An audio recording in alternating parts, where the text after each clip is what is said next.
அப்படியே உங்கள் முகத்தெல்லாம் பார்த்துக்கிட்டு அமைதியாக இருந்து முகத்தெல்லாம் தொடர்ந்து பார்த்துக்கிட்டே இருக்கணும் போல எனக்கு ஆசை வந்திருக்கு.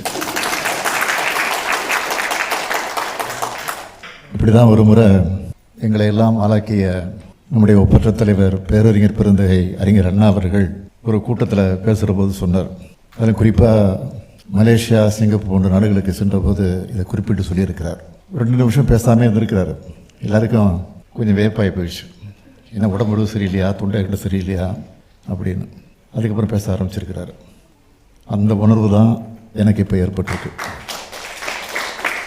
முதல்ல எல்லாருக்கும் ஒரு அன்பான வணக்கம். எல்லாம் நல்லா இருக்கீங்களா? மகிழ்ச்சி. இந்த நிகழ்வை சிறப்பாக ஒருங்கிணைத்திருக்கக்கூடிய வெளிநாடு வாழ் இந்திய தமிழ் சங்கத்தினுடைய நிர்வாகிகளை, ஜெர்மனி மட்டுமல்ல பல்வேறு ஐரோப்பிய நாட்டிலிருந்து வருகை தந்திருக்கக்கூடிய தமிழ் உடன்பிறப்புகளே,